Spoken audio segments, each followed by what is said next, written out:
బ్రహ్మాదిభ్యో బ్రహ్మ విద్యా సంప్రదాయ కర్తుభ్యో వంశ ఋషిభ్యో మహద్భ్యో నమో గురుభ్యః. మంగళం గురుదేవాయ మహనీయ గుణాత్మనే సర్వలోకశరణ్యాయ సాధురూపాయ మంగళం. హరి ఓం. బ్రహ్మానందం పరమసుఖదం కేవలం జ్ఞానమూర్తిం ద్వంద్వాతీతం గగన సదృశం తత్వమస్యాదిలక్ష్యం ఏకం నిత్యం విమలమచలం సర్వధీ సాక్షిభూతం భావాతీతం త్రిగుణరహితం సద్గురుం తం నమామి. నమో గురుదేవ. ఈరోజు మనం భగవద్గీత యందు 6వ అధ్యాయము ఆత్మ సంయమ యోగము. ఎవరి మనస్సు అయితే భగవంతుణ్ణి తెలుసుకోవడం కోసం, తెలుసుకున్నటువంటి సత్యాన్ని ఆచరించడం కోసం ఎవరి మనస్సు నిరంతరము కూడా తపిస్తుందో వారు మాత్రమే భగవంతుణ్ణి చేరుకోగలుగుతారని కృష్ణ పరమాత్మ ఇక్కడ మనకు ఆత్మ సంయమ యోగము అని చెప్పి భగవంతుణ్ణి చేరడానికి మనోనిగ్రహము గొప్పది, మనోనిగ్రహాన్ని సాధించకుండా మీరు ముక్తిని సాధించలేరని మనకి 6వ అధ్యాయం మొత్తంలో కూడా మనస్సును నిగ్రహించుకోవడం కోసం అనేక రకాలైనటువంటి ఉపాయాలను మన కోసం అందిస్తూ ఉన్నారు. ప్రతి ఒక్కరూ చేసే కర్మ ఫలితాన్ని నాకు సమర్పణ చెయ్యండి. ప్రతి పని యందు కూడా జాగ్రత్తగా ఉండండి. మీరందరూ కూడా నేను ఎప్పుడు జాగరూకతగా ఉండాలి అని చెప్పేసి ప్రతి క్షణము భగవన్నామ స్మరణ, భగవంతుడు చెప్పిన సాధన మనందరం చేయడం కోసం సిద్ధపడాలన్నమాట. అంటే ఇక్కడ భగవంతుడు చెప్తున్నారు, మీరు చేసే ప్రతి పని కూడా ఇతరులకు హాని జరగకుండా ఉండాలి. నా మాట చేత కానివ్వండి, నా మనసులో చేసే సంకల్పాల వల్ల కానివ్వండి, నేను ఈ శరీరంతో కానీ చేసే పనులు వేరొకరికి హాని కలిగించని పని నేను చెయ్యాలని మనందరం నిర్ణయం తీసుకోవాలి. భగవంతుణ్ణి తెలుసుకోవడం అంటే కేవలం నాకు ఇన్ని శ్లోకాలొచ్చు, రోజు 2 గంటల ప్రవచనం వింటాను అంటే సరిపోదు. ఏదైతే తెలుసుకున్నారో తెలుసుకున్న దానిని ఆచరణలో పెట్టే ప్రయత్నం చేశామా లేదా? ఆచరణ అంటే మనం పెద్ద పెద్దగా ఏం ఆలోచించాల్సిన అవసరం లేదు. ఈ క్షణంలో నేనెవరి గురించి ఆలోచిస్తున్నాను? వాళ్ళ గురించి మంచిగా ఆలోచిస్తున్నానా? చెడుగా ఆలోచిస్తున్నానా? చెడు ఆలోచనను పక్కకు పెట్టి, అంటే మలిన సంకల్పాన్ని ఏం చేయాలి? శుద్ధ సంకల్పం చేత సరి చేసుకోవాలి. చెడ్డ ఆలోచన వచ్చిందండి, ఒకరిని చూడగానే ఇతడు చెడ్డవాడు అనుకున్నాం. వాళ్ళు చేసే పనులలో చాలా దోషాలున్నాయి. ఇప్పుడు ఆ వ్యక్తిని మనం తప్పు పట్టవచ్చా అంటే, ఆ వ్యక్తి పూర్వజన్మలలో చేసిన కర్మలను బట్టి ఈ జన్మలో మనం ఏం చేయాలి?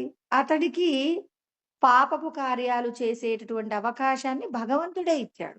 ఎందుకంటే పూర్వజన్మలలో వీళ్ళు చాలా మంది వీళ్ళని బాధ పెట్టారు. ఇప్పుడు బాధ పెట్టిన వాళ్ళందరినీ బాధ పెట్టేటటువంటి శక్తి వాళ్ళకి ఇవ్వాలి కాబట్టి భగవంతుడే వాళ్ళకి అవకాశం ఇచ్చాడు కాబట్టి మనం ఏం చేయాలి? వారి యొక్క చెడుని ఆలోచించకుండా మనం ఏమైనా చెయ్యొచ్చా? ఇప్పుడు ఒక వ్యక్తి యాక్సిడెంట్ అయ్యి దెబ్బలు తగులుకున్నాడండి. ఇప్పుడు ఆ వ్యక్తి యొక్క గాయానికి సంబంధించిన బాధ మనం అనుభవిస్తామా? ఎవరికైతే ప్రమాదం జరిగిందో వాళ్ళు అనుభవిస్తారా అంటే ఎవరికి గాయమైతే వాళ్ళే అనుభవిస్తారు. మరి మనం ఏం చేయగలం? కాస్త ఓదార్పుని ఇవ్వగలం. పోనీ మనం ఓదార్పు ఇవ్వలేనంత దూరంగా ఉన్నామనుకోండి ప్రమాదం జరిగిన వ్యక్తికి, మనం ఏం చేయగలం? భగవంతుడా వాళ్ళకి తొందరగా ఆరోగ్యం కలిగేలాగా చూడండి. వాళ్ళ యొక్క ప్రమాదంలో వాళ్ళు ఎక్కువగా ఇబ్బంది పడకుండా మీరే ధైర్యం ఇవ్వండి, మీరే శక్తి ఇవ్వండి, మీరే తొందరగా గాయాన్ని మాన్పండి అని మనసులో ఒక ప్రార్థన. ఇప్పుడు ఒక వ్యక్తి చెడ్డవారి మనిషి వచ్చాడు, అశుద్ధమైన సంకల్పాలు చేసే వ్యక్తి వచ్చాడు. శుద్ధమైన సంకల్పం ఏంటంటే ఇతనికి అందరినీ బాధ పెట్టేటటువంటి మనస్తత్వం కలిగిన వారు కాబట్టి భగవంతుడా ఇతడికి మంచి మనసును ప్రసాదించండి. అతని బుద్ధిలో ఉన్న లోపాలను తెలుసుకోగలిగిన శక్తిని ఇవ్వండి. అతడు పాపం చెయ్యకుండా మంచి మనిషిగా మారడానికి భగవంతుడా మీరే సహాయం చెయ్యండి అని ఆయన తరపున మనం ప్రార్థన చేస్తే సరిపోతుంది. అంటే ఇక్కడ చూడండి, అశుద్ధమైన సంకల్పాన్ని ఎలా మార్చాం మనం? శుద్ధ సంకల్పంగా మార్చాం. చెడ్డ వ్యక్తి అనగానే మొదట ఏం చేస్తాం? అతడి గురించి చెడు మాట్లాడతాం. చెడుకు బదులుగా చెడే గుర్తొస్తుందండి ఖచ్చితంగా. ఆ చెడుని పోగొట్టడానికి ఏం చేయాలి మనం? శుద్ధమైన సంకల్పం భగవంతుడికి నివేదన చేసుకోవాలి.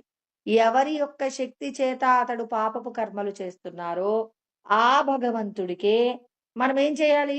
అతనిలో ఉన్న దుష్టత్వాన్ని పోగొట్టమని మన వంతుగా మనం ఒక ప్రార్థన చేయాలి. చాలు. అంటే చూడండి, ఇక్కడ మనమందరము కూడా ఏం చేస్తున్నాం? ఒక వ్యక్తి లోపట ఉన్న దుష్టత్వాన్ని పోగొట్టడానికి నువ్వు నీ మనసు చేత ఇతరులకు మంచి జరగాలని చేసిన సంకల్పం నిన్నెక్కడికి తీసుకెళ్తుందంటే, హ్మ్, పరమాత్మ దగ్గరికి వెళ్ళడానికి కావలసిన స్థితి నీకొస్తుంది. ఇతరులకు మంచి జరగాలని కోరుకుంటే భగవంతుడు ఏమవుతారు? మన లోపట ఉన్న భగవంతుడు మనకు దర్శనమిస్తారు. ఈశ్వరుడు ఏం చేస్తారంటండి, మనం ఏదైనా ఒక చెడ్డ ఆలోచన చేస్తే వెంటనే భగవంతుడట, అయ్యో! చెడ్డ ఆలోచనలు చేసే వాళ్ళని భగవంతుడు ఇప్పుడు మనకెవరైనా చెడుగా మాట్లాడేవాళ్ళు కనపడ్డారు. పరుషమైన మాటలు మాట్లాడతాం. అప్పుడు మనం ఏం చేస్తామంటే 2 చెవులు మూసుకుంటాం. లేకపోతే కాటన్ పెట్టుకుంటాం చెవిలో. ఎందుకు? చెడ్డ మాటలు వినకూడదని. ఇప్పుడు మన లోపటున్న భగవంతుడు కూడా ఏం చేస్తారంటే, మనం గనక చెడు ప్రవర్తనతో ఉన్నప్పుడు భగవంతుడు మనతో మాట్లాడడానికి ఇబ్బంది పడతాడు. ఇప్పుడు భగవంతుడు మనతో మాట్లాడుతున్నాడా అంటే మాట్లాడట్లేదు. భగవంతుడి శక్తితో మనం నడుస్తున్నాం కానీ, భగవంతుడితో మనకి డైరెక్ట్ కాంటాక్ట్ లేదు. ఎందుకు లేదు? కృష్ణ పరమాత్మ చెప్పారు. నాహం ప్రకాశః సర్వస్య యోగమాయా సమావృతః. అంటే కృష్ణ పరమాత్మ ఏమంటున్నారు? మీరు, నేను ఇద్దరము ఒకే ఇంట్లో ఉన్నాం. కానీ మీకు నాకు మధ్యలో ఏముంది? యోగమాయ ఉంది. యోగమాయ చేత మీరు నన్ను తెలుసుకోలేరు. ఏంటా యోగమాయ?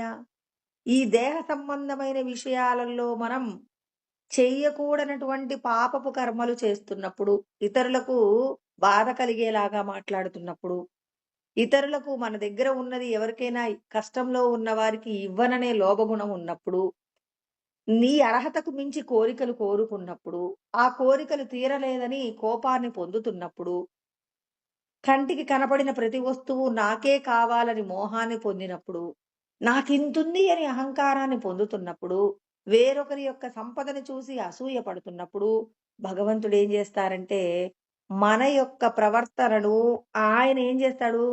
మీరు మాట్లాడుతున్నప్పుడు చెవులు మూసుకుంటాడు. మీరు ఏదైనా చెడు వింటున్నప్పుడు ఆయన ఏం చేస్తాడు? మనల్ని అంటే ఆయన వింటున్నప్పుడు చెవులు మూసుకుంటాడు. మనం మాట్లాడుతున్నప్పుడు చెవులు మూసుకుంటారు. మనం చూడకూడని విషయాలు చూస్తున్నప్పుడు ఆయన కళ్ళు మూసుకుంటారు. అంటే భగవంతుడు మనం చేసే ప్రతి కర్మను గమనిస్తున్నారు. ఎవరి మాటలు వినడానికి సిద్ధపడతాడు భగవంతుడు? మనం ఎవరి మాటలు వినడానికి ఇష్టపడతాం? ఇతరులకు మంచి జరిగే మాటలు ఎవరైనా మాట్లాడితే వినబుద్ధవుద్ది. ఇతరుల గురించి మంచి మాట్లాడుతుంటే వినాలనుకుంటాం. అంతటా సంతోషంగా ఉన్న చోటును మనం చూడాలనుకుంటాం. కొందరి మనస్తత్వం చూడండి. ఎవరైనా గొడవ పెట్టుకుంటే చూడాలనుకుంటారు. అలాంటి వాళ్ళు ఎవరై ఉంటారు? రాక్షసులు మాత్రమే కలహ బుద్ధి కలిగి ఉంటారు. దైవీ గుణాలు కలిగిన వాళ్ళు ఏం చేస్తారు? అందరూ సంతోషంగా ఉండాలనుకుంటారు. ఎవరైనా బాధలో ఉంటే అయ్యో పాపం అని చెప్పేసి వాళ్ళని ఓదార్చే ప్రయత్నం చేస్తారు. అంటే చూడండి, సినిమాలో ఏదైనా ఒక చెడ్డ విషయం అంటే ఒకరిని ఇబ్బంది పెట్టేదొస్తున్నప్పుడు కొంతమంది బయటికెళ్ళిపోతారు. ఎందుకెళ్ళిపోతారు అంటే, అవతలి వాళ్ళని బాధ పెడుతుంటే చూడలేరు. అంటే ఇప్పుడు మనమే ఏం చేయాలి? నేను ఎవరైనా ఏడుస్తుంటే వాళ్ళ యొక్క ఏడుపుని చూసి సంతోషపడుతున్నానా? వాళ్ళు ఎలాంటి వాళ్ళైనా కానివ్వండి. ఒక చెడ్డ వ్యక్తి కానివ్వండి, ఒక మంచి వ్యక్తి కానివ్వండి. మనమేమంటాం? మంచి వ్యక్తి కష్టంలో ఉంటే అయ్యో పాపం అంటాం. అదే ఒక దుర్మార్గపు పనులు చేసే వ్యక్తికి కష్టమొస్తే ఏమంటాం మనం వెంటనే? ఇలాంటి వాడికి ఇలా జరగకపోతే ఎలా జరుగుతుంది అని జెప్పేసి అంటాం. భగవంతుడంటారు, నీ లోపట దైవశక్తి ఉంది. నువ్వు దైవమే కావాలనుకుంటే, అక్కడ ఉన్న వ్యక్తి బాధపడుతుంటే ఆ బాధను చూసి నువ్వు వారికి 4 స్వాంతన కలిగే మాటలు చెప్పి వారికి ఏం చేయగలగాలి మీరు? వాళ్ళకు మీ వంతుగా రక్షణ చేయగలిగిన విధంగా మీరు ప్రయత్నం చేస్తే అప్పుడు నేను మీరు చెప్పే ప్రతి మాటని, మీరు చేసే ప్రతి పనిని చూస్తాను. అంటే భగవంతుడు మనందరికీ తోడుగా ఉంటాడు కానీ, ఆ తోడును మనం చూడలేకపోతున్నామండి. ఎందుకు చూడలేకపోతున్నాం? మనం చేసేటటువంటి పనులలో ఉన్న దోషాలు భగవంతుడు మనల్ని ఏం చేస్తున్నాడు? దూరం పెడుతూ ఉన్నాడంట. ఒక చెడ్డ వ్యక్తికి దూరంగా ఉండాలి అంటారు గదండీ! దుష్టుడికి దూరంగా ఉండాలంటారు. మనం దుష్టుడికి దూరంగా ఉంటున్నాం అంటే, నీకు దేవుడు దగ్గరగా ఉన్నాడు. ఒక మంచి వ్యక్తితో సాంగత్యం అనేది ఏమిటి అంటే, నీ లోపట ఉన్నటువంటి భగవంతుడితో నీకు సాంగత్యం కలగాలంటే, నీ చుట్టూ ఉన్న ప్రాణుల పట్ల నీకు ప్రేమ, దయ, జాలి, కరుణ అనేటటువంటివి కలుగుతున్నప్పుడు, నీవు చేసే ప్రతి పనికి భగవంతుడు సహాయం చేస్తాడు. అలా కాకుండా వేరొకరికి మీరు హాని చేసే మనస్తత్వం ఉంది. భగవంతుడు మీతో ఎప్పటికీ మాట్లాడడు. అందుకే వివేకానందుడు ఏమంటారు? ఎవరైతే మనిషిగా పుట్టారో వాళ్ళందరూ కూడా మీతో మీరు మాట్లాడుకోండి. మీతో మీరు మాట్లాడుకోండి అంటే ఇక్కడ రామతీర్థ స్వామి చెప్తారు. భారతీయ సనాతనమైన సాంప్రదాయం ఏమిటంటే భర్తయే భార్యకు సర్వస్వం అండి. భర్త తదనంతరమే లోకంలో ఇంకా ఎవరైనా కన్నవాళ్ళైనప్పటికీ తర్వాత అంటే వాళ్ళు కన్నవాళ్ళైనా వాళ్ళని కన్నవాళ్ళనైనా భర్త తర్వాతనే చూసే సాంప్రదాయం భారతీయ సాంప్రదాయం. భర్తలోనే సమస్తం చూసేస్తారు. ఎందుకు ఇదంతా ఎందుకు? కృష్ణ పరమాత్మ మనకి 9వ అధ్యాయం 18వ శ్లోకంలో చెప్తారు. గతిర్భర్త ప్రభు సాక్షి నివాస శరణం సుహృత్. ప్రతి ఒక్క ప్రాణికి నేను భర్తని, నేనే వాళ్ళ యొక్క యోగక్షేమాలు చూసుకునేటటువంటి సుహృత్‌ని, తర్వాత వాళ్ళు అనుభవించే ప్రతి విషయానికి భోక్తను, వాళ్లకు నివాస స్థలమును నేనే అని భగవంతుడు చెప్తారనమాట. అంటే ఇప్పుడు ఈ శరీరాలన్నింటికి భర్త ఎవరు? అంటే ఈశ్వరుడే భర్త. అంటే ఇప్పుడు మనం ఎవరు చెప్పిన మాట వినాలి? ఎందుకు? మనకు బయట ఏదైనా ఒక విషయాన్ని మనం నిరంతరము పాటిస్తున్నాము. అది లోక విదితము అంటే ఏంటిక్కడ? నీకు తెలియవలసిన పరమ సత్యము ఏదో ఉంది. ఎందుకు భర్తని భార్య అంతగా లోకంలో అందరికంటే కూడా శ్రేష్ఠుడుగా ఎందుకు ప్రార్థిస్తుంది, పూజిస్తుంది, మరి గౌరవిస్తుంది? ఎందుకు గౌరవిస్తుంది అనంటే భర్త తదనంతరమే అన్నీ కాబట్టి మనందరికీ ఆధ్యాత్మికంలోకొచ్చిన తర్వాత మనందరం తెలుసుకోవలసిందేంటంటే, ఈ శరీరాలను నడిపించేటటువంటి సర్వేశ్వరుడు ఈ శరీరాలన్నింటికి కూడా భర్త. అంటే జీవుడికి మరి ఆ పరంధాముడు ఏమయ్యున్నాడు అంటే భర్త అయ్యున్నాడు. అందుకే అన్ని శరీరాలు కూడా ఏమయ్యాయి? జీవుడు అంటే స్త్రీ, పరమేశ్వరుడు పురుషుడండి. కాబట్టి ఈ జీవుడు ధరించినటువంటి శరీరాలన్నిటికీ భర్త పరమేశ్వరుడైనప్పుడు ఇప్పుడు ఆ పరమేశ్వరుడు మనందరం ఎలా పూజించాలి ఆయన్ని? భర్తగా స్వీకరించినప్పుడు ఆయనకు నచ్చినట్టుగా మనందరం జీవించాలి. మనం ఎలా జీవించాలి? ఈ శరీరంతో తీసుకునే ఆహారం ఆయనకు నచ్చాలి. ఈ శరీరంతో మాట్లాడే మాటలు ఆయనకు నచ్చాలి. ఈ శరీరంతో చూసేటటువంటి చూపులు ఆయనకు నచ్చాలి. అంటే మనం ఇంద్రియాల ద్వారా చేసే ప్రతి పని ఎవరికి నచ్చాలి? నీ లోపటున్న భగవంతుడికి నచ్చాలి. ఎందుకంటే నువ్వెవరికి బాధ్యత వహించాలి? ఈ శరీరానికి శక్తినిస్తూ శరీరాన్ని నడిపిస్తున్నటువంటి ఈశ్వరుడికి నువ్వేం చేయాలి? ఖచ్చితంగా నువ్వు బాధ్యతతో, గౌరవంతో ఉండాల్సిందే. అందుకే రామతీర్థ స్వామి చెప్తున్నారనమాట. ప్రతి ఒక్కరూ తమ లోపట ఉన్న భగవంతుడిని గౌరవించండి. అందుకే వివేకానందుడు ఏమంటున్నారు? మీతో మీరు మాట్లాడుకోండి అంటే మీ లోపట ఉన్న భగవంతుడు మీరు మాట్లాడడానికి, తినడానికి, మీరు జీవించడానికి శక్తినిచ్చే భగవంతుడితో మంచి స్నేహ సంబంధాలను కొనసాగించుకోండి. ఏ పని చేస్తున్నా లోపటున్న ఆయనకి చెప్పండి ఒక మాట. మంచి జరుగుతున్నా, చెడు జరుగుతున్నా అన్నింటినీ మీరు చూసుకోండని సమర్థుడైనటువంటి భర్త పక్కన ఉన్నప్పుడు సీతమ్మ తల్లి ఎంత హాయిగా ఉంటుందండి. లంకలో ఉన్నప్పటికీ ఆ లంకేశ్వరుడు మాట్లాడిన మాటల చేత బాధపడుతున్నప్పటికీ కూడా సీతమ్మ తల్లికి తన భర్తయే సర్వస్వం. తన భర్త తనను వచ్చి రక్షిస్తాడని, తన భర్తకు తప్ప నేను వేరొకరికి సొంతం కాను. నా భర్త రాని పక్షంలో నేను దేహత్యాగం చేస్తాను కానీ, వేరొకరి వశం కాను అని ఎందుకు చెప్పింది అంటే, ఈ శరీరానికి సంబంధించి మనం చేసే ప్రతి కర్మ కూడా శాస్త్రం ప్రమాణంతే కార్యాకార్య వ్యవస్థితం అని ఎందుకంటారు? శాస్త్రమే మనం చెయ్యదగిన కార్యము, చెయ్యకూడని కార్యము నిర్ణయిస్తుంది కాబట్టి, శాస్త్రాన్ని ఎవరు చెప్పారు? ఈ శరీరం లోపటున్న సర్వేశ్వరుడు శాస్త్రాన్ని చెప్పారు కాబట్టి, ఆ భగవంతుడు శాస్త్ర రూపకంగా మనతో మాట్లాడుతున్నాడు. శాస్త్రాన్ని నమ్ముతున్నావంటే నువ్వు ఆ పరమాత్మని నమ్ముతున్నావు. శాస్త్రం చెప్పింది చేస్తున్నావంటే ఆ భగవంతుడు చెప్పింది చేస్తున్నావు.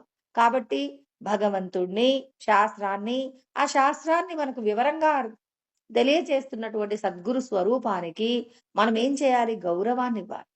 ముందు విశ్వాసం ఉంచాలి. ఆ విశ్వాసము చేత మనం ఏం చేయాలి? భగవంతుడు చెప్పిన కార్యాన్ని చేయడంలో ఎన్ని కష్టాలొచ్చినా ఓర్చుకొని చేయాలి. ఇక్కడ సనాతనమైన సాంప్రదాయంలో భర్తకు ఇష్టం లేని ఆహారాన్ని కూడా భార్య తినదండి. మనం చాలా కథలలో కూడా వింటామండి. మనందరికీ తెలుసు. సుమతి గురించి తెలుసు. భర్తకి కుష్ఠవ్యాధి వస్తే ఆ భర్త తిన్న ఆహారాన్ని ఆమె తింటుందండి తిన్న తర్వాత. ఆ కుష్ఠవ్యాధితో ఒక వేలు ఊడిపోతే ఆమె ఏం చేస్తుంది? ఆమె పాతివ్రత్యంలో ఆ ఊడిపోయినటువంటి ఆ భర్త చీము రక్తంతో ఉన్న ఆ వేలుని తీసి పక్కకు పెట్టి ఆ మిగిలిన ఆహారం తింటుంది అంటే, తన యొక్క పాతివ్రత్య ధర్మాన్ని ఎంతగా పాటించింది అనేది ఎందుకు లోకానికి తెలియాలి? అంటే ఈ శరీరానికి సంబంధించి మనకు ఎన్నో అవసరాలు ఉంటాయండి. ఏమంటారు? లోకంలో చాలా మంది కంటే గొప్ప గొప్ప బట్టలు వేసుకోవాలని, గొప్ప గొప్పగా పెద్ద పెద్ద ఇండ్లల్లో ఉండాలని, ఖరీదైనటువంటి కార్లలో తిరగాలని రకరకాల ఆశలుంటాయి. కానీ ఈ శరీరం లోపటున్న భగవంతుడు మనకు ఏదైతే ఏ కుటుంబంలో అయితే పుట్టించారో, ఏ కులంలో ఉన్నారో, ఎవరెవరితో మీరు జీవిస్తున్నారో, వాళ్ళందరితో మీరు జీవించడంలో ఎవరి యొక్క నిర్ణయాలను కొనసాగించాలి? భగవంతుడు శాస్త్రంలో చెప్పిన మాటలనే మనం ఆచరిస్తాము. అలా ఆచరించినప్పుడు మనం భగవంతుడి మాట వింటున్నాం. నాకు ఉప్పు, కారం లేకుండా అన్నం తినబుద్ధి కావట్లేదంటే ఇది నీ లోపటున్న భర్తకు, భగవంతుడికి ద్రోహం చేస్తున్నావు. నేనిలాగే ఈ శరీరంతో నాకు నచ్చినట్టుగా నేనుంటానంటే, ఈ శరీరాన్ని నడిపించేటటువంటి భగవంతుడి యొక్క కోపానికి నువ్వు ఏమవుతావు? దహించుకుపోతావు. అగ్ని చేతిలో ఏది పడినా దహించుకుపోయినట్టు, భగవంతుడి యొక్క శాసనాలను ఎవరైతే ధిక్కరిస్తారో, రావణాసురుడి యొక్క పరిస్థితి ఎంత భీకరమైనటువంటి పరిస్థితి కలిగిందండి. దుర్యోధనుడు ఎంత ఆవేదనతో మరణించాడు. అయ్యో! ఆనాడు భీష్మాచార్యుల వారు, ద్రోణాచార్యుల వారు పెద్దలెందరో చెప్పారు మంచి మంచి మాటలు. నేను ఆ రోజున వినలేదు అని చెప్పేసి బాధపడతాడు. అంటే లోపట ఉన్నటువంటి భగవంతుడే శాస్త్రరూపకంగా, సద్గురు స్వరూపంగా నీకు జ్ఞానాన్ని అందించి, నువ్వు నీ లోపటున్న ఆయనకి కోపం కలిగేలాగా ప్రవర్తించకు. ఇప్పుడు ఇంటి ఓనర్‌కి కోపం వచ్చిందండి. ఒక ఇంట్లో రెంట్‌కుంటున్నాం. ఇంటి ఓనర్‌కి కోపం వస్తే ఇల్లు ఖాళీ చేయిస్తాడు. మనకే ఇంటి ఓనర్ మీద కోపం వచ్చింది. అప్పుడు కూడా ఇల్లు ఖాళీ చేసాం. మొత్తం మీద ఇల్లు ఖాళీ చేయడం అనేది జరిగింది. ఈ శరీరంతో నువ్వు ఎక్కువ రోజులు భూమి మీద ఉండి పరమశాంతిని పొందగలిగేలాంటి సాధన చెయ్యాలంటే లోపటున్న భగవంతుడికి నచ్చేలాగా ఉండాలి. ఒకవేళ మనం చేసే పనులు లోపటున్న ఆయనకి నచ్చకపోతే దుర్యోధనుడు 100 ఎన్ని సంవత్సరాలు అంటే సుమారు 120 సంవత్సరాలు బతకవలసినటువంటి వ్యక్తి 56 సంవత్సరాలకు 56, 58 అండి. ఆ సంవత్సరాలకే మరణిస్తాడు. మరి ఇంకా ఆయన జీవించవలసిన ఆయుష్ చాలా ఉంది. కానీ ఎందుకు? రాజుగా పుట్టాడు. ఏం లాభం? రాజభోగాలు అనుభవిస్తూ ఉన్న జీవితం అంతా సుఖంగా బతకొచ్చు గదా!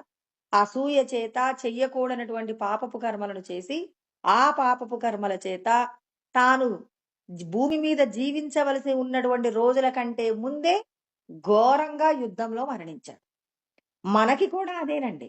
మనం 100 సంవత్సరాలు బ్రతకవలసి ఉంటే, ఆ ఒక వ్యక్తి 20 సంవత్సరాలకే మరణించారు అంటే, భగవంతుడు శాస్త్రంలో చెప్పిన విధంగా జీవించడంలో ఎవరైతే మరి హేయమైనటువంటి ఆలోచనలు కలిగి ఉంటారో, వాళ్ళు చేసే కర్మలలో దోషాలుంటాయో, ఆ దోషాలన్నీ ఏం చేస్తాయి? వాళ్ళ యొక్క పూర్ణమైన ఆయుష్షుతో జీవించకుండానే భగవంతుడు ఏం చేస్తారు? ఈ దేహంలో నుంచి పక్కకి నెట్టేస్తారు. కొంతమంది పిల్లలు చూడండి, చదువులో వెనకబడ్డామని చెప్పేసి ఆత్మహత్యలు చేసుకుంటారు. అంటే ఇక్కడ భగవంతుడికి కోపం వచ్చినా శరీరం తీసేస్తాడు. మనకి కోపం వచ్చిన శరీరాన్ని మనం ఏం చేస్తాం? ఆత్మహత్య లాంటివి చేసుకొని చంపేసుకుంటాం. అందుకే భగవంతుడు మనందరికీ చెప్తున్నారు, ముందు మీ మనస్సును గెలవండి. ఉద్ధరేదాత్మనాత్మానం నాత్మానమవసాదయేత్ అంటారు. మీ యొక్క మనస్సు మిమ్మల్ని ఏం చేస్తుంది? పరమ శాంతిని ప్రసాదిస్తుంది. లేదు అంటే మిమ్మల్ని ఉక్కిరి బిక్కిరి చేసి మరణశయ్య దగ్గరకు తీసుకువెళ్ళగలిగినటువంటి గొప్ప లక్షణం కలిగినది మనస్సు. కాబట్టి మనసు చెడ్డదా అంటే ఒక వ్యక్తిని హీనమైనటువంటి వ్యవస్థలోకి తీసుకుపోగలిగిన గొప్ప శక్తి కలిగింది. ఒక వ్యక్తిని మోక్షం దగ్గరకు తీసుకువెళ్ళగలిగినటువంటి స్థితి కలిగినది మన మనస్సు. కాబట్టి మన ఏవ మనుష్యానాం బంధమోక్షయో అంటారు. అంటే మనస్సే మనం బంధంలో ఉండాలా, మోక్షాన్ని పొందాలా అనేది నిర్ణయిస్తుంది. కాబట్టి నీ మనసు యొక్క నిగ్రహంలోనే పరమశాంతి దాగి ఉంది. దేనికోసం నిగ్రహించుకుంటారు? ఇప్పుడు పిల్లవాడిని చదివించేటప్పుడు చెప్తారండి చాలా మంది. ఏమంటారంటే, "నువ్వు బాగా చదువుకోవాలి నాన్న, పెద్ద ఇల్లు కట్టాలి" అని చెప్పేసి పిల్లవాడికి ఆశల చేత చదివిస్తారు. అదే ఆశలో నువ్వు బాగా చదువుకొని, నీ వలన ఇంకో నలుగురికి మేలు జరుగుతూ, నువ్వు గొప్పగా జీవిస్తే దేవుడికి నచ్చుతావని భగవంతుణ్ణి చేర్చాము. భగవంతుడు చెప్పినటువంటి ఇతరులకు ఉపకారం కలిగించేటటువంటి ఆ కార్యాన్ని, అంటే జీవుడి యొక్క శ్రేయస్సును చెప్పాము. తర్వాత వాడు గొప్ప స్థాయిలో ఈ లోకంలో జీవించాలనే 3 విషయాలు చేర్చాం. మనం ఏం చేస్తామంటే 2 విషయాలు మరచిపోయి, బాగా చదువుకోవాలి నాన్న, పెద్ద ఉద్యోగం రావాలి, నువ్వు అందరికంటే గొప్పగా బతకాలంటారు. అంటే ఇక్కడ జీవుడి యొక్క శ్రేయస్సును మర్చిపోతున్నామండి. జీవుడి యొక్క శ్రేయస్సు, పరులకు నువ్వు చేసే ఉపకారంలో ఆ వ్యక్తి నీకు ఎవరైతే కొడుకుగా జన్మించారో ఆ పిల్లవాడిలో ఉన్నటువంటి జీవుడి యొక్క శ్రేయస్సును నువ్వు కోరుకుంటే నువ్వేం చెప్తావు? నీ వలన నలుగురికి మేలు జరిగేలాగా ప్రవర్తించు. అది భగవంతుడికి నచ్చుతుంది. ఇక్కడ జీవుడు బ్రహ్మం అనేటటువంటి ఐక్యము జరగడానికి, పిల్లవాడిని బాగా చదివించడానికి ముందుగా ఏం చెప్పారు? బాగా చదువుకుంటే పెద్ద ఉద్యోగం వస్తుంది. ఇది వాడి శరీరానికి సంబంధించి ఈ లోకంలో కీర్తి ప్రతిష్టలకి ఉపయోగపడుతుంది. అందులో రెండో మాట ఏం చెప్పారు? మీరు జీవుడి యొక్క శ్రేయస్సు కోసం పరులకు ఉపకారం జరగాలన్నారు. ఆ ఉపకారం ఎవరికి నచ్చుతుంది? భగవంతుడికి నచ్చుతుంది. భగవంతుడికి నచ్చిందంటే నువ్వెక్కడుంటావు? పరమాత్మ యొక్క సన్నిధానానికి చేరుకుంటావు. ఇలా ముందుగా తల్లిదండ్రులకు భగవత్ సంబంధమైనటువంటి శ్రేయస్సు, ప్రేయస్సు తెలిసినప్పుడు పిల్లవాడి యొక్క ప్రేయస్సు గురించి మాట్లాడుతున్నారు. పిల్లవాడు గొప్పగా చదువుకోవాలి, గొప్పగా జీవించాలంటారు. అది ప్రేయస్సు మాత్రమే, శ్రేయస్సు కాదండి. అంటే నీవు ఈ శరీరాన్ని పొందినందుకు గొప్పగా జీవించమని చెప్తున్నారు. ఆ గొప్పతనం ఈ శరీరం ఉన్నంత వరకే ఉపయోగపడుతుంది. ఈ శరీరం పడిపోయిన తర్వాత నీ కొడుకుగా పుట్టినందుకు ఆ పిల్లవాడిని నువ్వేం ఉద్ధరిస్తున్నావు? నీ పిల్లలు నువ్వు ఏ జన్మలోనో మనం పుణ్యం చేస్తే మనకు కొంతమంది సంతానంగా కలుగుతున్నారు. వాళ్ళకి మనం ఏమైనా ఉద్ధరణ చేయగలమా అంటే కేవలం వాడికి కావలసినటువంటి వస్తువులు ఇవ్వడం, వాడికి మంచి భోజనం పెట్టడం కాదండి. ఆ శరీరాన్ని పొందినటువంటి జీవుడికి మీరు మేలు చేయగలిగే విధంగా మీరేం చేయాలి? భగవంతుడి మీద నమ్మకం కలిగించండి. భగవంతుడు మనందరికీ అప్పచెప్పినటువంటి పరులకు ఉపకారం చేసేటటువంటి కార్యాన్ని అప్పచెప్పండి. అలా చేసినప్పుడు ఏమవుతుంది? పరుల యొక్క శ్రేయస్సులో పిల్లవాడి యొక్క శ్రేయస్సు ఉంటుందండి. ఇలా అందుకే భారతదేశంలో ఉన్నటువంటి కుటుంబ వ్యవస్థ ఇక ప్రపంచంలో ఏ దేశంలో కూడా ఉండదు. అందుకే భగవత్ సంబంధమైనటువంటి విధంగా భారతదేశం ఏం చేస్తుంది? ఎప్పుడూ సనాతనమైన దైవాన్ని తెలుసుకోవడానికి కావలసిన విధంగానే కుటుంబ వ్యవస్థ ఏర్పాటు చెయ్యబడింది.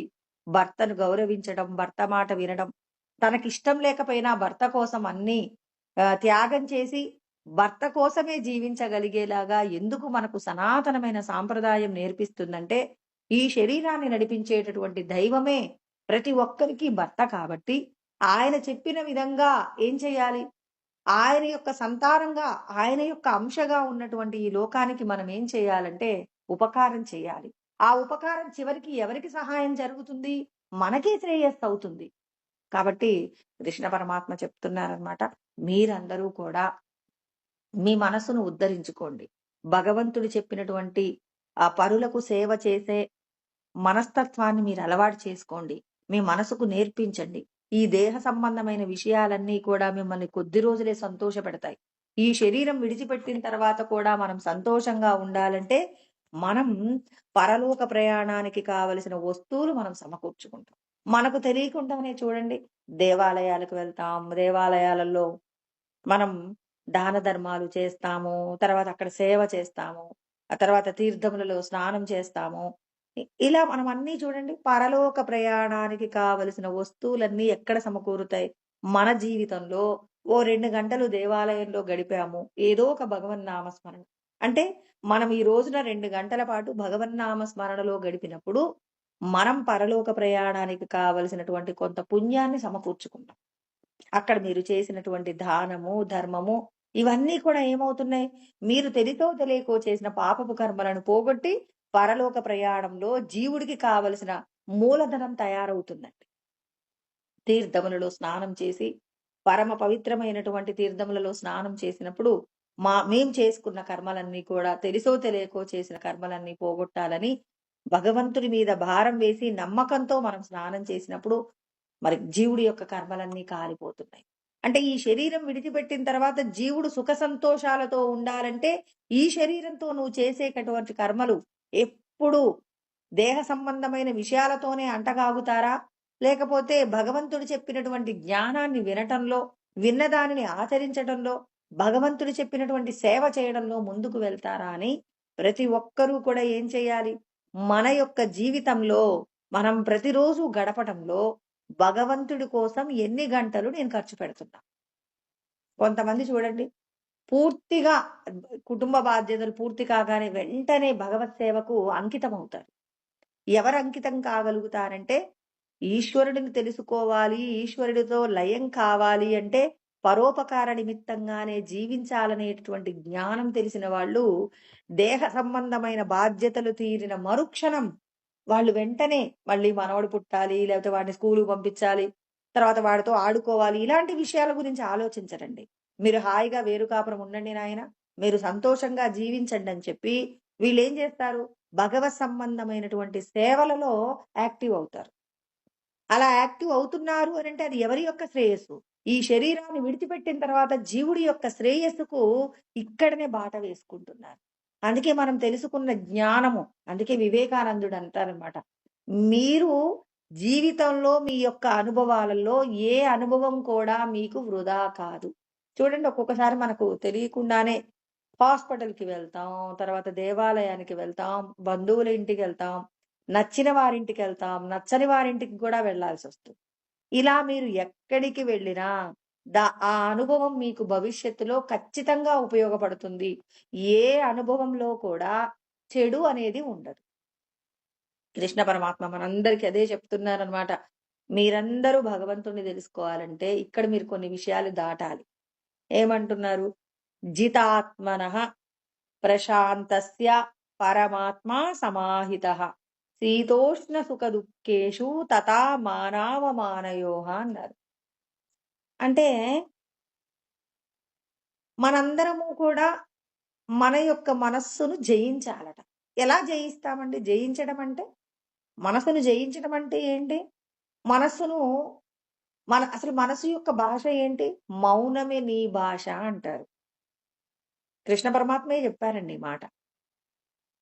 ఎక్కడ మనఃప్రసాద సౌమ్యత్వం మౌనమాత్మ వినిగ్రహః. మనసు యొక్క భాష ఏంటి? మౌనం. మనం మనసు ఎప్పుడైనా మౌనంగా ఉంటుందా?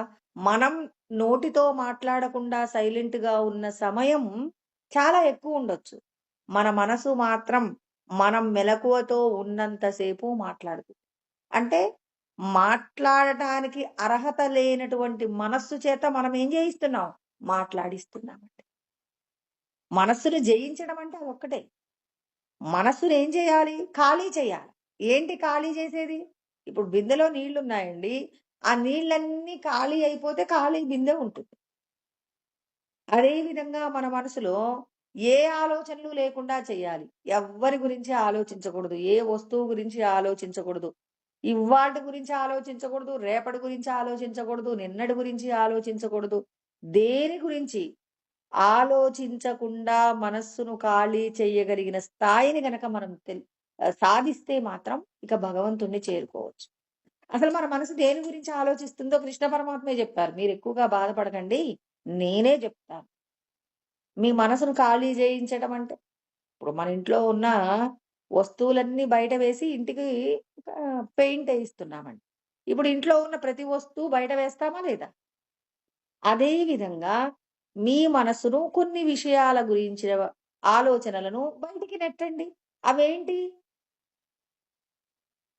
జితాత్మనః ప్రశాంతస్య అంటే మీ మనసు ఎలా ఉండాలి? నిర్మలంగా ఉండాలి. నీళ్లు కదలకుండా ఉన్నాయి. కదలకుండా ఉన్న నీళ్ళల్లో ఒక చిన్న రాయి వేస్తే నీళ్ళేమవుతాయి? కదిలిపోతాయి. అదే విధంగా మన మనస్సులోకి ఏ విషయాలు రాకపోతే మనం ప్రశాంతంగా ఉంటామో కృష్ణ పరమాత్మ చెప్తున్నారు. ఏమిటట అవి అంటే ఆయనే చెప్పారు. మానావమానయోహ అంటే మనకి అవమానాలు వస్తుంటాయి. తర్వాత పొగడ్తలు కూడా వస్తూ ఉంటాయి. శీతోష్ణ సుఖ దుఃఖాలు. ఒకసారి వేడిగా ఉంటుంది. ఒకసారి చల్లగా ఉంటుంది. ఇవన్నీ కూడా మనకు ముందే వస్తూ ఉంటాయి, పోతూ ఉంటాయని రెండవ అధ్యాయంలోనే చెప్పి ఉన్నారు. మాత్రా స్పర్శాస్తు కౌంతేయ శీతోష్ణ సుఖ దుఃఖదాః ఆగమాపాయినో అనిత్యాః తాం స్థితిక్షస్వ భారత.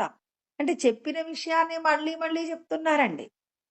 అంటే మన యొక్క మనస్సులను మార్చడానికి ఆయన రకరకాలైనటువంటి విషయాలలో మనకు నిగ్రహ శక్తి నేర్పిస్తున్నారన్నమాట.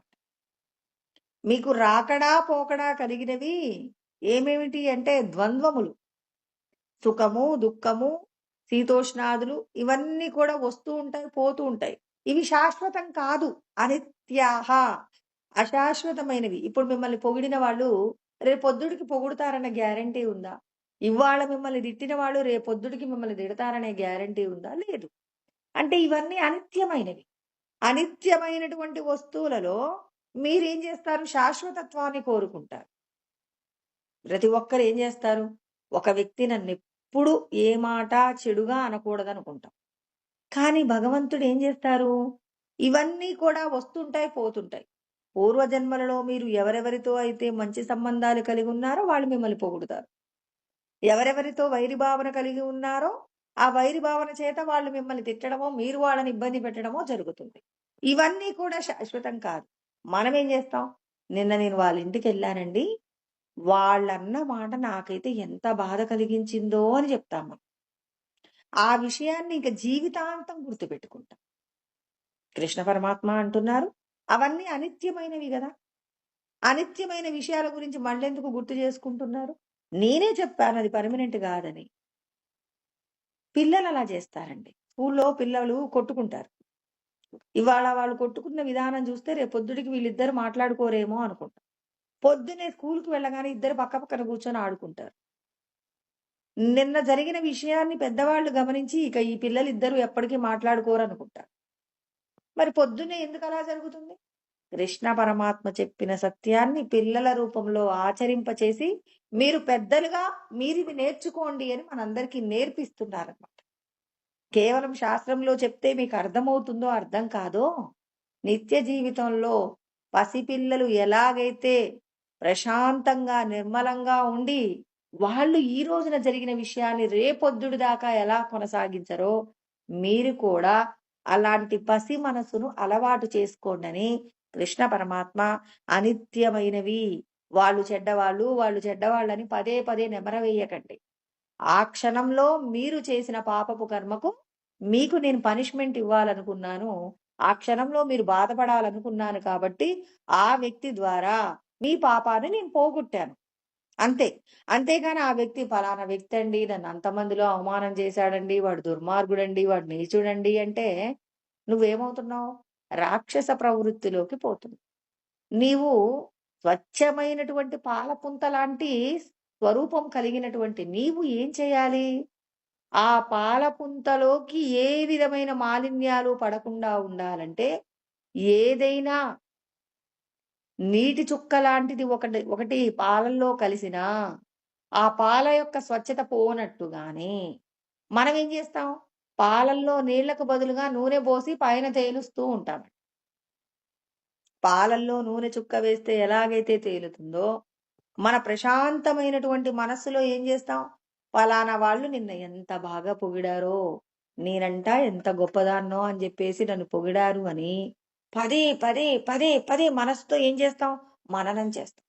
ఇప్పుడు ఏమైంది? అహంకారం వచ్చి కూర్చుంటుందండి జీవుడికి.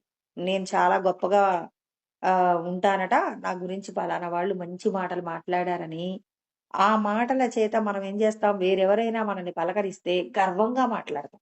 పొగరుగా మాట్లాడతాం. ఎవరైనా మనకొక పని చెప్తే, నేను ఈ పని చేసి పెట్టాలా? ఏమనుకుంటున్నారు మీరు నా గురించి అని, లేనిపోని అహంకారాన్ని ఎవరు తెచ్చుకున్నారు? మనమే. ఎందుకు? నిన్న పలానా వాళ్ళు మనల్ని పొగిడారు గదా! అందుకే రామకృష్ణ పరమహంస గారు చెప్తారు. కప్పట దారిలో పోతుంటే ఒక రూపాయి బిళ్ళ దొరికిందట.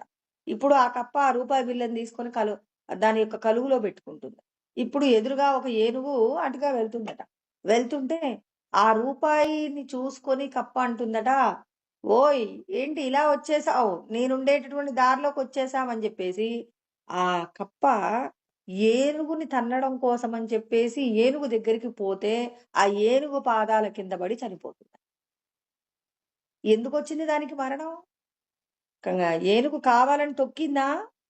ఈ బలవంతమైనటువంటి ఏనుగుకి తన దగ్గరున్నటువంటి ఒక రూపాయితో వచ్చిన అహంకారం చేత ప్రాణం పోగొట్టుకుంది. ఇవాళ మనం కూడా అంతే.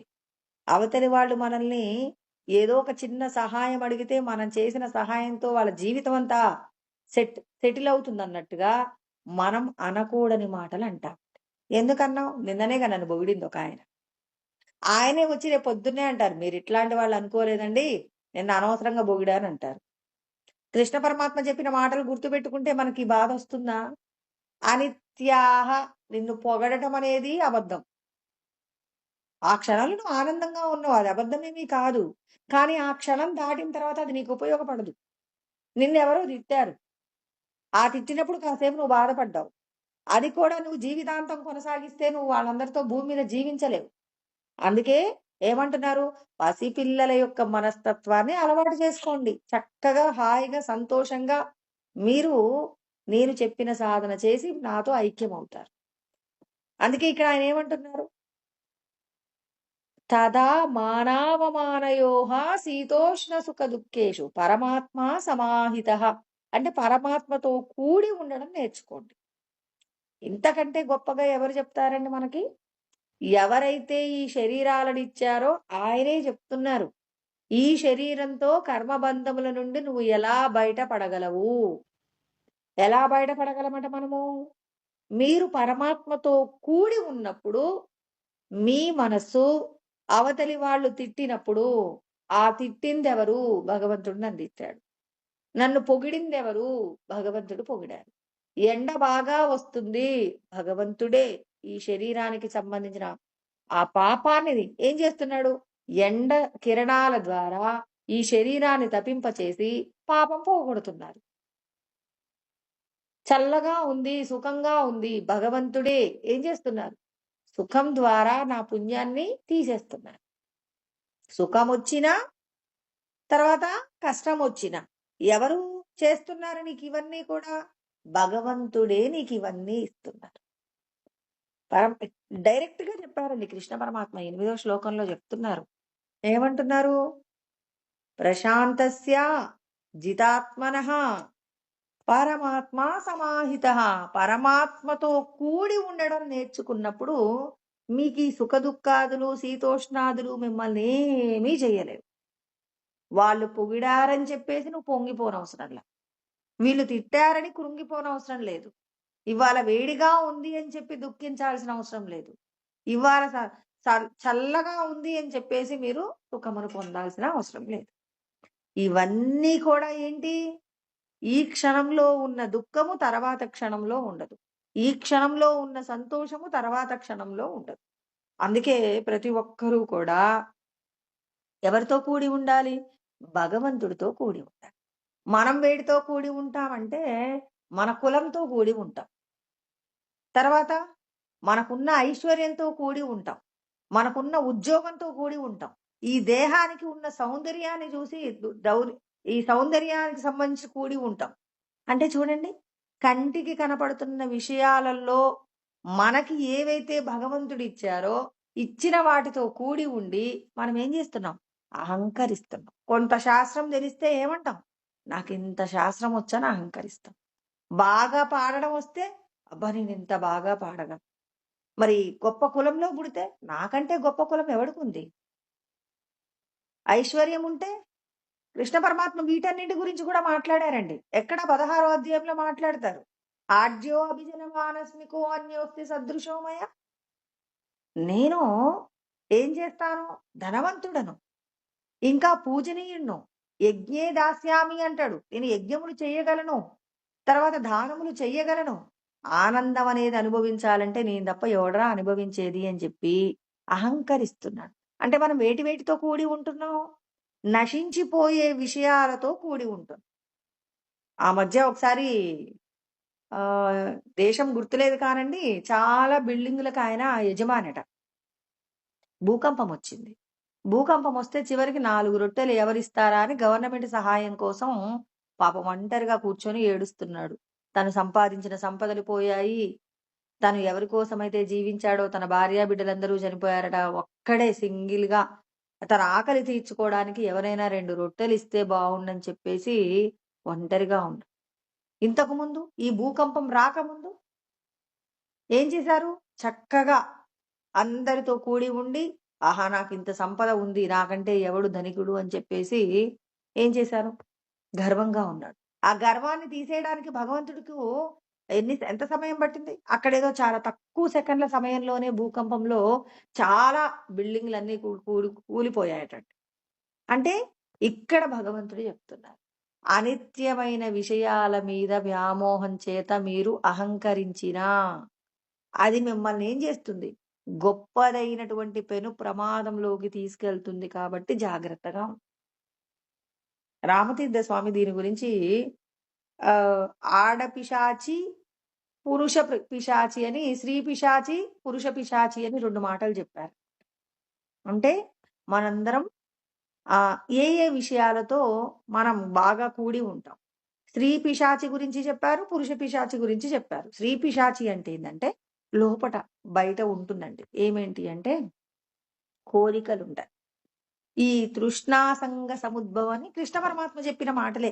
ఎవరు చెప్పిన మాటలైనా రామతీర్థ స్వామి చెప్పారంటాం, రామకృష్ణ పరమహంస చెప్పారంటాం, రమణ మహర్షి చెప్పారంటాం. ఎవరు చెప్పినా ఆ పరమాత్మ పరిపూర్ణ అవతారంలో చెప్పిన విషయాలలో నుంచి తీసి చెప్పడమే కానీ, అంటే వాళ్ళ యొక్క అనుభవాలను బట్టి మనకేం చేస్తారు? విషయాన్ని సులభతరం చేసే ప్రయత్నం చేస్తారు. ఇప్పుడు ఒక పదార్థాన్ని ఉడికించడంలో నాకిది ఎన్నిసార్లు చేసినా కుదరట్లేదంటే, ఒక్కొక్కరు ఒక్కొక్క పద్ధతి నేర్పిస్తారు. ఆ పద్ధతులలో ఏదో ఒక పద్ధతి మనకేమవుతుందంటే, ఆ వంట పర్ఫెక్ట్ అవ్వడానికి ఉపయోగపడుతుంది. 10 రకాల ఛానల్‌లు చూస్తామండి. ఇప్పుడు నేను సొరకాయ కూర చేయాలి. యూట్యూబ్‌లో 10 రకాలైన వంటలు చూస్తాను. అందులో ఏదో ఒకటి నేను బాగా చెయ్యగలను అన్న దానిని ఎంచుకుంటాను. ఇప్పుడు మనం అనేక మంది ప్రవచనాలు చెప్తున్నప్పుడు ఆయా మాటలలో నీ మనసుకు దగ్గరగా ఉండే ఒక మాట వినపడినప్పుడు, ఆ మాటతో ఆ మనస్సు ఏం చేస్తుంది? తన లోపట ఉన్నటువంటి దోషాలను పోగొట్టుకునే ప్రయత్నం చేస్తుంది. అందుకే ప్రసాదం ఎవరు పెట్టినా తినాలి అంటారు. ఇక్కడ కృష్ణ పరమాత్మ చెప్పిన మాటకేమంటున్నారు? కోరికల చేత నిరంతరము కూడా ఏమవుతుంది? ఈ స్త్రీ పిశాచి అనేది ఏం చేస్తుందంటే నిరంతరం మరి లోపటే ఇప్పుడు నేను ఇల్లు కట్టుకోవాలని, తర్వాత గొప్ప ఉద్యోగం సంపాదించుకోవాలని రకరకాల కోరికలు నా లోపట ఎన్ని కోరికలుంటే నేను అంతగా ఏం చేస్తూ ఉంటాను? ఉద్రేకంతో ఉంటాననమాట. ఇంకా పురుష పిశాచి అంటే ఏంటంటే బాహ్యమైన విషయాలతో సంపర్కం అండి. బాహ్యమైనటువంటి విషయాలతో సంపర్కం అంటే నేను ఒకరితో మాట్లాడుతున్నాను. మాట్లాడేటప్పుడు నేనేం చేస్తున్నాను? నా కులము కంటే అవతలి వాడి యొక్క కులం గొప్పది. అప్పుడు నేనేం చేస్తాను? వీడు గొప్ప కులం అని చెప్పేసి వాడికి నచ్చినట్టుగా మాట్లాడుతున్నాడని నేనేం చేస్తున్నాను? అతడికి నేను ఏమాత్రం తగ్గకూడదు. వాడు కులంలో గొప్ప అయితే ఏంటి? నేను దాన ధర్మాలు చేయడంలో గొప్పవాడినని ఎవడి గొప్పతనం వాడు చెప్పుకునే ప్రయత్నం చేస్తున్నారు. అంటే ఇక్కడ ఏం చేస్తున్నారు? బాహ్య విషయాలతో కూడిన సంపర్కం. కామ, క్రోధ, లోభ, మోహ, మద, మాత్సర్యం అనేటటువంటి విషయాలతో ఇక్కడ కోరికలు కోరుకుంటాం. కోరికలు కోరుకుంటే అది స్త్రీ పిశాచి. ఎప్పుడైతే అందుకే పిశాచాలలో కూడా చెప్తారనమాట. ఆడవాళ్ళు మాత్రమే పిశాచాలుగా మారుతారు. మగవాళ్ళు పిశాచాలుగా మారరు అని శాస్త్రం చెప్తుంది. అది ఎంతవరకు నిజమో తెలీదు. అంటే మనస్సు లోపట ఉన్నటువంటి కోరికలే కదండి.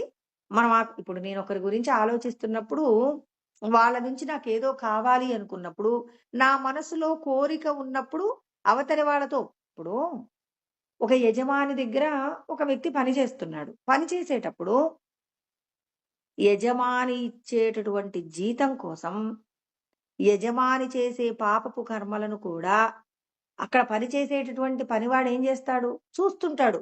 కానీ ఇది తప్పని చెప్పడు. తప్పని చెప్తే నన్ను ఉద్యోగంలోంచి తీసేస్తాడు. అంటే నా కుటుంబం సుఖంగా ఉండాలంటే వీడు దుర్మార్గుడైనా వాడు చేసే పనులను నేను చూస్తూ ఉండాలి అనుకుంటాడు. అంటే వీడి మనసులో ఏ కోరిక ఉంది? యజమాని దగ్గర నుంచి నాకొచ్చే జీతమే నాకు ముఖ్యం. ఇప్పుడు దాని చేత అతను ఏం చేస్తున్నాడు? పాపపు చేసేటటువంటి వాడి పక్కనే ఉంటున్నాడు. ఒక రోజున ఆ పాపం చేసేవాడు పోలీసులకు పట్టుబడ్డాడు. ఇప్పుడు పాపము చేసేవాడి పక్కన పని చేసేవాడు ఎవడ్రా? పలానా వ్యక్తి. వెంటనే ఆ యజమానితో పాటుగా ఆ యజమాని దగ్గర పని చేసేవాడిని కూడా తీసుకెళ్తారా లేదా? ఎందుకు తీసుకెళ్తారు? పాపము చేసేటటువంటి వాడి యొక్క నీడలో వాడిచ్చిన జీతంతో బతుకుతున్నందుకు వీడికి కూడా శిక్ష పడుతుంది. అంటే లోపట కోరిక ఉండబట్టే కదా! ఆయన ఏ పాపం చేసుకుంటే నాకెందుకండి, నాకు కావాల్సింది జీతం. ఆయనకి ఏం కావాలో నేను అది చేసి పెడతానంటే ఇతని యొక్క కోరిక. మరి ఇతడు ఈ వ్యక్తి దగ్గరే ఎందుకు పనిచేయాలి? ఇతడు కాబట్టే నాకేం చేస్తాడు? అందరికంటే బయట పని చేసిన దానికంటే వీడి దగ్గర చేస్తే ఓ 10 రెట్ల ఆదాయం ఎక్కువగా వస్తుంది. అంటే ఆదాయానికి ఆశపడి ఏం చేస్తున్నాడు? పాపము చేసినటువంటి వాడి పక్కన ఉన్నందుకు ఏదో ఒక రోజున వీడు ఎక్కడికి వెళ్తాడు? ఖచ్చితంగా పోలీస్ స్టేషన్‌కి వెళ్తాడు, శిక్షింపబడతాడు. అదే విధంగా ఇక్కడ రామతీర్థ స్వామి కూడా చెప్తున్నారు. మీరిప్పుడు పురుష పిశాచాన్ని జయించాలంటే స్త్రీ పిశాచమైనటువంటి కోరికల చేత ఎవరైతే నిరంతరం రమిస్తుంటారో, నాకది కావాలి, ఇది కావాలని ఎవరైతే కోరుకుంటారో, ఆ కోరికలు ఎవరికైతే లోపట ఉంటాయో వాళ్ళను స్త్రీ పిశాచం. అందుకే పురుషుడు పిశాచమైనా తొందరగా వదులుతాడేమో కానీ స్త్రీ పిశాచం మాత్రం వదలదు అంటారండి. ఇప్పుడు నీ మనసులో ఉన్న కోరికలను నువ్వేం చేయాలి? ఈశ్వరుడు చెప్పినటువంటి జ్ఞానం చేత పోగొట్టుకోవాల్సిందే నీ కోరికలన్నీ. అంతేకాని మీరు ఎన్ని రకాల వస్తువులు అనుభవించినా మీ కోరికలను తీర్చడం కుదరదండి. అందుకే మనకు 16వ అధ్యాయంలో చెప్తారు, కామమాశ్రిత్య దుష్పూరం అంటారు. అంటే కోరికలు నిండింప శక్యము కానటువంటి అడుగులేని పాత్రలో నీళ్లు పోస్తే ఎప్పటికీ ఆ పాత్ర నిండదు. అదే విధంగా కోరికలు అనే దానికి కూడా ముగింపు అనేది ఉండదు. అడుగులేని పాత్రలో నీళ్లు పోస్తే నీళ్లు ఒక్క చుక్క కూడా ఉండనట్టు కోరికలకు ఫుల్ స్టాప్ పెట్టకుండా నువ్వు చేసేటటువంటి ఏ కర్మ కూడా భగవంతుణ్ణి తెలుసుకోవడానికి కావలసిన స్థితిని సంపాదించి పెట్టదు. కాబట్టి ఇక్కడ నువ్వేం చేయాలి? లోపట అంతర్గతంగా ఉన్న తృష్ణ అనేటటువంటి దానిని విడిచిపెట్టు. ఎలా విడిచిపెట్టగలం మనం? ఈ శరీరానికి సంబంధించిన విషయాలన్నీ కూడా నశించిపోయేవి. శాశ్వతమైనటువంటి భగవంతుణ్ణి తెలుసుకోవడమే నా అంతిమ లక్ష్యమని ఎవరైతే భగవంతుడి కోసం నిరంతరం భగవత్ సంబంధమైనటువంటి నామాన్ని స్మరణ చేస్తూ భగవంతుడు శాస్త్రంలో చెప్పిన విషయాలను వింటూ శ్రవణము చేస్తూ విన్నటువంటి దానిని మననం చేస్తూ ఎవరైతే ఆచరిస్తుంటారో ఆచరించినటువంటి వారికి ఏమవుతుంది? సుఖ దుఃఖములు వచ్చినప్పుడు ఎవరి యొక్క రక్షణ ఉంటుంది? భగవంతుడి యొక్క రక్షణలో జీవించిన వారికి ప్రశాంతమైనటువంటి స్థితిలో జీవించగలుగుతారు. అందుకే భగవద్గీతలో ఏ ఒక్క శ్లోకాన్ని సవివరంగా అర్థం చేసుకున్నా జీవితం అనేటటువంటి సంసార సాగరాన్ని దాటేయచ్చు. ఈ శ్లోకాన్ని చూడండి. ప్రశాంతస్య ఎవరి మనస్సైతే ప్రశాంతంగా ఉంటుందో, జితాత్మనః అంటే మనస్సును జయించిన వారికి ఉండేదేంటి? శాంతియే. ఇప్పుడు పసిపిల్లవాడు ప్రతి చిన్నదానికి ఏడుస్తారండి. పిల్లవాడు ఏడవకుండా వాడెప్పుడూ సంతోషంగా ఉండగలిగే మార్గాన్ని మీరు కనిపెట్టారనుకోండి, ఇక ఆ ఇంట్లో ప్రశాంతంగా ఉంటుంది. దానికి ఉదాహరణ ఏంటంటే రాముడు, లక్ష్మణుడు, భరతుడు, క్షత్రిజ్ఞుడండి. శ్రీరామచంద్రుడు కౌసల్యకు తల్లికి ఒక పిల్లవాడు. కైకమ్మకు భరతుడు. మరి సుప్రజకు ఎంతమంది అనంటే ఇద్దరు పిల్లలు. ఒకరు లక్ష్మణుడు, ఇంకొకరు క్షత్రుఘ్నుడు. ఎప్పుడు చూసినా ఈ శ్రీరామచంద్రుడు దగ్గర లక్ష్మణుడు ఉంటారండి. తర్వాత భరతుడి దగ్గర క్షత్రుఘ్నుడు ఉంచుతారు. వీళ్ళిద్దరూ కూడా ఎప్పుడు ఎక్కడుంటారు అనంటే వేరొకరి మందిరాలలో ఉంటారు. ఎందుకుంటారు? ఎందుకు అంటే రాముడు అంటే ధర్మం అండి. ధర్మం పక్కన లక్ష్మీదేవి ఉంటుంది. క్షత్రుఘ్నుడు ఎవరి పక్కన ఉంటారు? భరతుడు పక్కన ఉంటారు. భరతుడంటే మోక్షం. మోక్షం పక్కన కోరిక ఉంటుందండి. భరతుడు పక్కనే క్షత్రుఘ్నుడు ఉండడానికి కారణం ఏంటంటే మనకు 4 విషయాల గురించి అందరికీ తెలుసు. చతుర్విధ పురుషార్థములు అంటారు. చతుర్విధ పురుషార్థములకు ప్రతీక శ్రీరామచంద్రుడు, లక్ష్మణుడు, తర్వాత క్షత్రుఘ్నుడు, భరతుడు. ఈ నలుగురిని కూడా ధర్మార్థ కామ మోక్షములకు ప్రతీకగా చెప్తారనమాట. ఇప్పుడు లక్ష్మణుడు గనక క్షత్రుఘ్నుడితో కలిసి ఉన్నారనుకోండి, ఏమవుతుంది? కోరిక సంపద అండి. ఇప్పుడు ఒక పిల్లవాడు బాగా ధనవంతుడి ఇంట్లో పుట్టారు. ఆ పిల్లవాడు లేక లేక పుట్టినటువంటి పిల్లవాడు. ఆ పిల్లవాడు ఏది కోరినా కాదు అననటువంటి తల్లిదండ్రులు. ఇప్పుడు ఆ పిల్లవాడు ఏం చేస్తాడు? తనకున్న సంపదను తాను కోరుకున్న ప్రతి వస్తువును అనుభవించడంలో యుక్త, అయుక్త విచక్షణ లేకుండా వాడేం చేస్తాడు? విచ్చలవిడిగా వాడు జీవిస్తాడు. అలాంటి వాడి వల్ల లోకానికి ప్రమాదం ఉంటుంది. అందుకే లక్ష్మణుడు, శత్రుఘ్నుడు పక్కపక్కన ఉండరు. వాళ్ళిద్దరూ పక్కపక్కన ఉన్నారంటే గొడవ అవుతుందండి. అందుకే వీళ్ళిద్దరిని తీసుకెళ్ళి వాళ్ళ అమ్మ ఏం చేస్తుందంటే, ఒకరినేమో కౌసల్య వాళ్ళ ఇంట్లో శ్రీరాముడు పక్కన పడుకోబెడుతుంది. ఇంకొక పిల్లవాడిని తీసుకెళ్ళేమో చక్కగా కైకమ్మ ఇంట్లోకి తీసుకెళ్ళి పడుకోబెట్టి వస్తుంది. హాయిగా ఆమె మాత్రం ఈశ్వరుడి యొక్క సాధన చేసుకుంటూ ఉంటుంది. ఎందుకు? అంటే మనం కూడా ఏం చేయాలి? మనకున్న కోరికలన్నింటినీ కూడా దేనితో ముడివేయాలి? మోక్షముతో ముడివేయాలి. మనకున్న సంపదను దేనితో ముడివేయాలి? ధర్మంతో ముడివేయాలి. ఇప్పుడు నీ దగ్గర ఎంత సంపద ఉంది? ఆ సంపదను నేను అనుభవించడానికి భగవంతుడు చెప్పిన ధర్మాలు తెలుసుకోవాలి. నాకు ఏదైనా కోరిక కలిగింది, మోక్షాన్ని పొందడానికి ఉపయోగపడుతుందా? లేకపోతే ఏదో ఈ లోకంలో సరదాగా గడపడానికి ఉపయోగపడుతుందా? మనకి సరదాగా ఎక్కడికైనా వెళ్ళాలి అంటే ఏదో విహారయాత్రకు వెళ్ళి, ఓ రెస్టారెంట్‌కి వెళ్ళి, ఓ బీచ్ ఒడ్డుకెళ్ళి చక్కగా గడిపినా మన యొక్క కాలము గడిచిపోతుంది. మనకున్న సంపద కూడా కరిగిపోతుంది. ఇప్పుడు నీకున్న ఉత్సాహాన్ని నువ్వేం చేయాలి?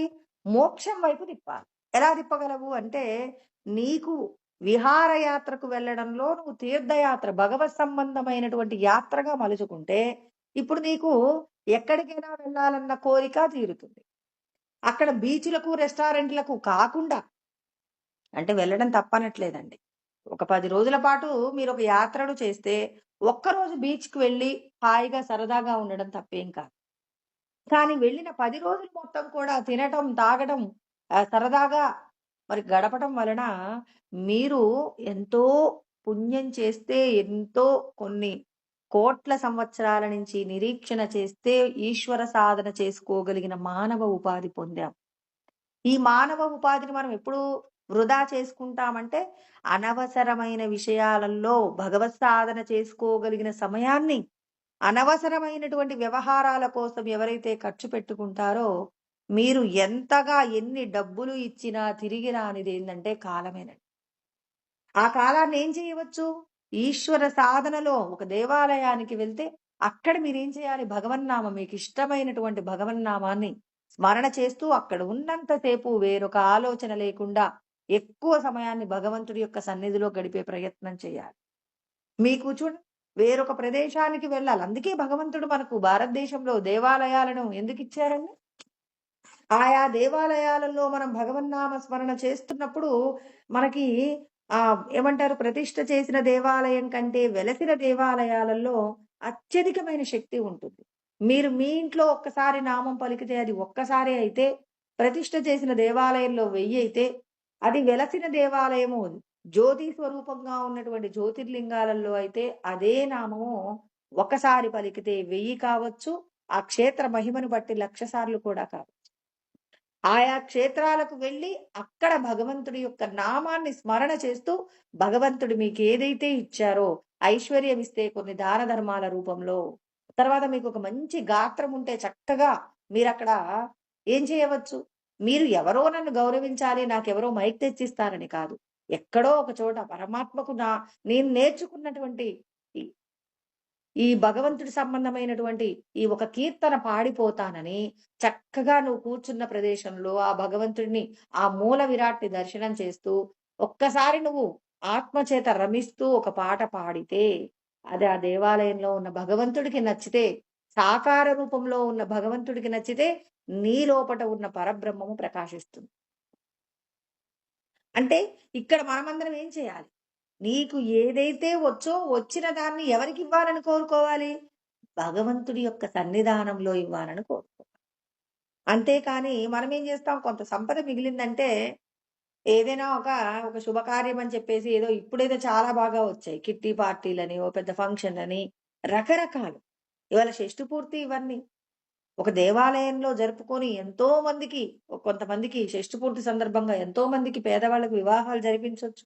అంటే ఇవన్నీ మనమెందుకు సలహా ఇవ్వాలంటే, మనకున్న సంపదని భగవంతుడికి నచ్చేలాగా మనం ఖర్చు పెట్టినప్పుడు, మన యొక్క సంతోషాన్ని నలుగురితో పంచుకుంటూనే, భగవంతుడి యొక్క ఆశీర్వాదాలు పొందే ప్రయత్నం ఎలా జరుగుతుంది? ఇతరులకు మీరు చేసిన మంచి, మీరు బాగుండాలని వారు చేసిన ఆశీర్వాదం, నీ లోపట ఉన్నటువంటి భగవంతుడికి నీకు మధ్యలో ఉన్నటువంటి ఏదైతే మాయ, ఆ మాయ కరిగిపోవాలి అంటే ఏం చేయాలి? నువ్వు చేసే కర్మలలో ఉన్న దోషాన్ని పోగొట్టుకోవాలి. భగవంతుడితో కూడి ఉండడం నేర్చుకోండి అంటున్నారు.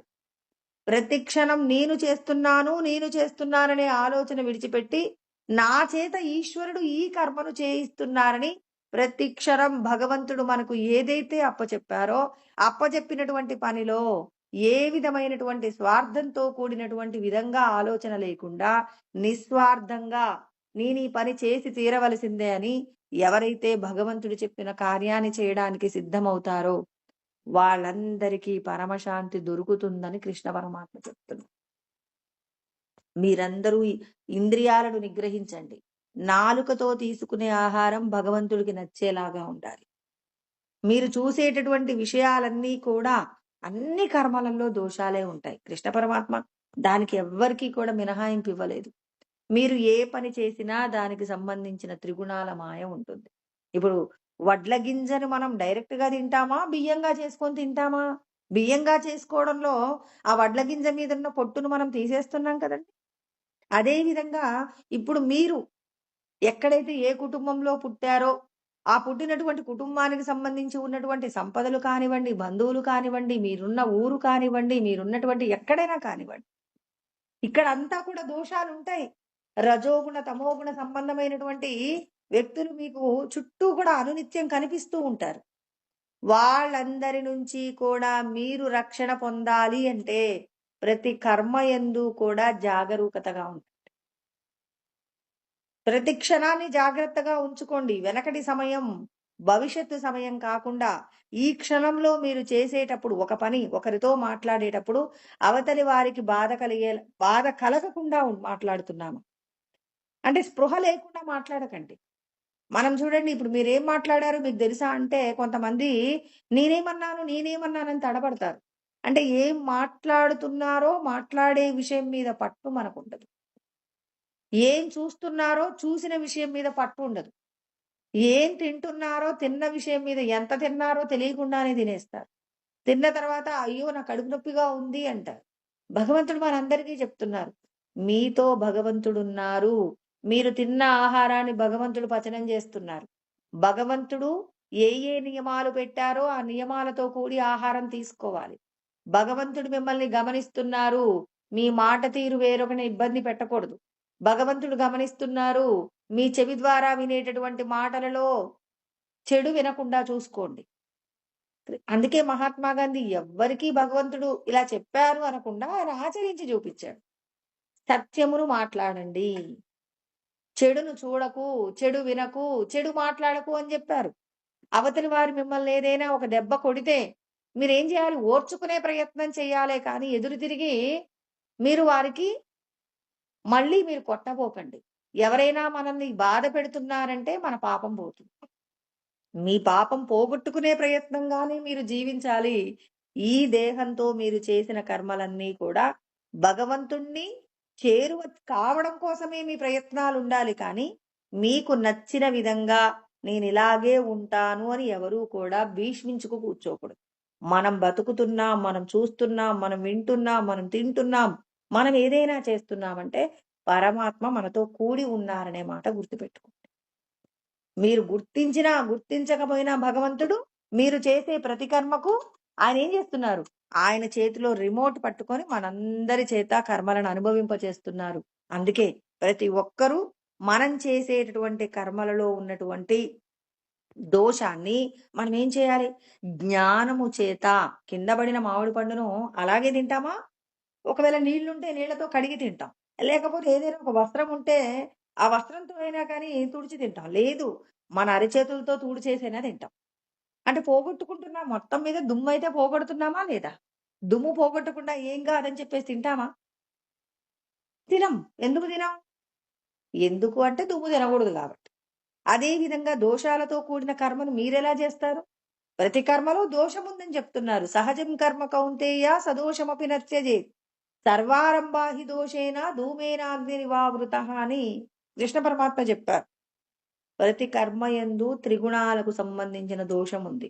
అగ్ని, పొగ చేత అగ్ని ఎలా అయితే కప్పబడి ఉంటుందో, మీరు ఎవరితో మాట్లాడుతున్నా మీ మాటలు వేరొకరిని ఇబ్బంది పెట్టకుండా, వేరొకరి మాటలు మనల్ని ఇబ్బంది పెట్టినా ఏం చేయాలి? పండు కింద పడితే కడిగేసుకొని తిన్నట్టు ప్రతి ఒక్కరి మాటలలో ఉన్న భగవత్ తత్వాన్ని గమనిస్తూ కర్మ చేసినప్పుడు మీకు ప్రశాంతత అనేది దొరుకుతుందని కృష్ణ పరమాత్మ చెప్తున్నారు. అంటే ఇప్పటి వరకు అక్కడేమో ఓర్చుకోమన్నారండి. 2వ అధ్యాయం 14వ శ్లోకంలోనేమో మీరేం చేస్తారు? తితిక్ష్వ ఓర్చుకోండి అన్నారు. ఇక్కడేమంటున్నారు అంటే ఒక్కొక్క శ్లోకాన్ని మళ్ళీ మళ్ళీ రిపీట్ చేసి చెప్పినట్టుగా ఉంటుంది కానీ ఇక్కడ పరమాత్మను జోడించారండి. అక్కడేమో నిర్దాక్షణ్యంగా స్వామి పలానా వాళ్ళు నన్ను ఇబ్బంది పెట్టారంటే ఓర్చుకో అంటారు. ఎండ బాగా ఉంది స్వామి తట్టుకోలేకపోతున్నాను, ఓర్చుకో. సుఖాలు ఎక్కువయ్యాయి స్వామి నా వల్ల కాదు, పర్వాలేదు ఉండు, ఏం కాదు ఉండు అంటారు. అన్నింటికీ ఓర్చుకోమంటారు. ఇక్కడ భగవంతుడి యొక్క అస్తిత్వాన్ని చెప్తున్నారు. పరమాత్మ సమాహిత, పరమాత్మ మీతో కూడి ఉన్నారు. ఆయన ఉన్నారు, నన్ను చూస్తున్నది, నాతో మాట్లాడుతున్నది, నాతో తింటున్నది ఈశ్వరుడే. నేను తింటున్నానంటే నేను ఈశ్వరుడితో కలిసే తింటున్నాను, ఈశ్వరుడితో కలిసే మాట్లాడుతున్నాను, ఈశ్వరుడితో కలిసే అన్ని పనులు చేస్తున్నాను. నాలాగే అందరూ కూడా ఈశ్వరుడితో కలిసే ఉంటున్నారన్నప్పుడు ఇక భగవంతుడితో కలిసి ఉన్నప్పుడు మనకేమవుతుంది? భగవంతుడి తప్ప అన్యమైనవి దొరకవు. అందుకే కృష్ణ పరమాత్మ చక్కటి సలహా ఇచ్చారు. ఈ సలహాతో మనం గనక మన మనస్సును జయించి ప్రశాంతతను గనక సాధిస్తే అప్పుడు మనకు కలిగేటటువంటి అభివృద్ధి ఎలా ఉంటుంది అంటే, ఇప్పుడు మనం భగవంతుడితో కూడి ఉన్నప్పుడు మనకు వెంటనే ఒక పని చేస్తే ఫలితం కావాలి కదా. కృష్ణ పరమాత్మ వెంటనే ఫలితం చెప్పబోతున్నారు. రేపు మనం చెప్పుకునే శ్లోకంలో మనం భగవంతుడితో కూడి ఉండి కర్మలు చేస్తే భగవంతుడు మనకు ఎలాంటి ఫలితాన్ని ఇస్తారనేది తర్వాత శ్లోకంలో చెప్పారు. దాన్ని మళ్ళీ మనం రేపు తెలుసుకుందామండి. ఓం సహనావతు సహనౌ భునక్తు సహ వీర్యం కరవావహై తేజస్వినావధీతమస్తు మా విద్విషావహై. ఓం శాంతి శాంతి శాంతి. ఇలాంటి మరిన్ని ఆధ్యాత్మిక ప్రవచనాల కోసం మా ఛానల్ని సబ్స్క్రైబ్ చేసుకోండి.